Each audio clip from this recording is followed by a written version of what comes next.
नमस्कार दोस्तों। क्या आपने कभी सोचा है कि शिव परिवार की तस्वीरों में भगवान कार्तिकेय जी, महादेव के तेजस्वी, वीर और ज्ञानी पुत्र अक्सर दिखाई क्यों नहीं देते?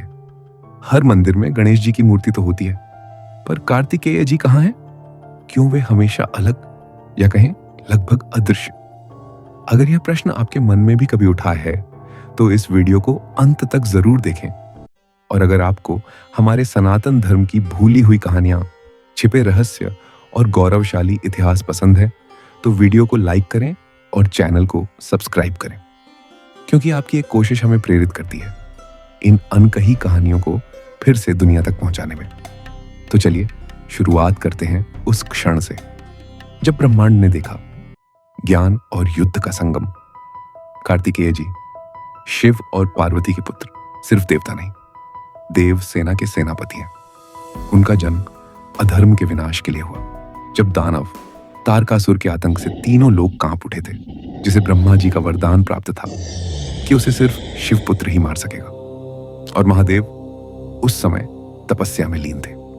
कहा जाता है महादेव के तप से निकले अग्नि के कणों को अग्निदेव और गंगा माता ने संभाला, और सरवर्ण झील में वह तेज एक बालक के रूप में प्रकट हुआ, जिसके 6 मुख थे, 6 दिशाओं के झाता षडानन कार्तिकेय।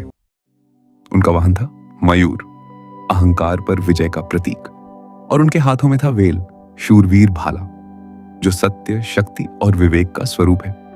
वे अत्यंत शक्तिशाली थे, पर उतने ही विनम्र भी। लेकिन सोचिए, ऐसे दिव्य कार्तिकेय जी शिव परिवार की तस्वीरों में क्यों नहीं होते?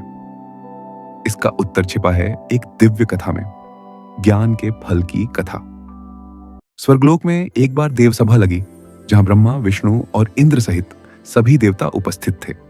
विषय था, सृष्टि में सबसे महान शक्ति क्या है, ज्ञान, प्रेम या भक्ति? विष्णु बोले, ज्ञान वही है जिसमें प्रेम और भक्ति दोनों समाहित हों। बिना प्रेम के ज्ञान केवल अहंकार बन जाता है। ब्रह्मा मुस्कुराए, प्रेम तभी सार्थक है जब उसमें विवेक हो, इसलिए ज्ञान सर्वोच्च है। सभा में मौन छा गया। देवता उलझन में पड़ गए, कौन सही है? तभी इंद्र ने एक प्रस्ताव रखा, अगर ज्ञान ही सर्वोच्च है तो क्यों ना हम देखें कौन उसका सच्चा अधिकारी है। वे कल्पवृक्ष के पास गए और एक दिव्य फल लाए, जो स्वर्ण प्रकाश से दमक रहा था। वह था ज्ञान का फल। वह फल वे कैलाश ले गए, जहां शिव और पार्वती ध्यान में लीन थे। वहां उन्होंने कहा, हे देवाधिदेव, यह ज्ञान का फल आपके योग्य है, पर इसका अधिकारी वही होगा जो प्रेम, भक्ति और ज्ञान का सार समझे। महादेव मुस्कुराए और बोले, ज्ञान दिया नहीं जा सकता, केवल कमाया जा सकता है। मां पार्वती बोली, यह फल हमारे दोनों पुत्रों में से किसी एक को दिया जाए, जो इसके योग्य साबित हो। तब शिव बोले, जो तीनों लोगों का चक्कर लगाकर पहले लौटेगा, उसे यह फल मिलेगा। और यहीं से शुरू हुई वह दिव्य प्रतियोगिता, जिसने 2 भाइयों के रास्ते और आने वाले युगों की दिशा बदल दी। पहले कार्तिकेय आगे बढ़े, अपने मयूर पर सवार होकर। वे आकाश की सीमाएं लांघ गए, ज्ञान और अनुभव की खोज में। वहीं गणेश जी ने आंखें बंद की और माता पिता की 3 बार परिक्रमा की। फिर बोले, माता पिता ही मेरे लिए तीनों लोक हैं। शिव और पार्वती की आंखों में मुस्कान थी। उन्होंने ज्ञान का फल गणेश को दे दिया। जब कार्तिकेय लौटे तो देखा फल दे दिया गया है। वे मौन रहे, किसी शिकायत के बिना, सिर्फ मन में एक प्रश्न, क्या प्रयास का मूल्य अब नहीं रहा?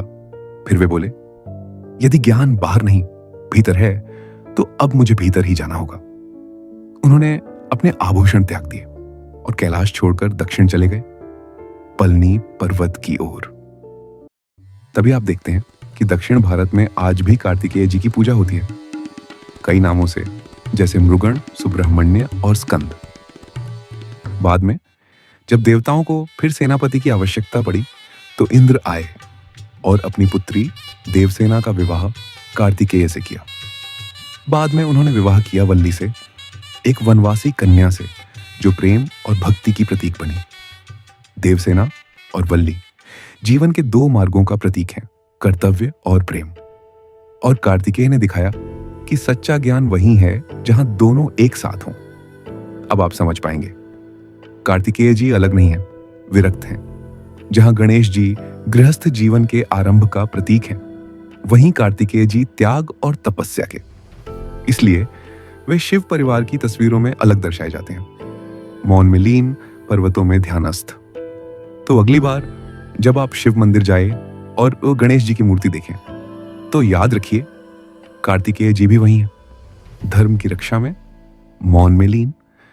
अगर आपको यह कथा पसंद आई हो तो लाइक करें, सब्सक्राइब करें और कमेंट में लिखें जय कार्तिकेय और जय महादेव।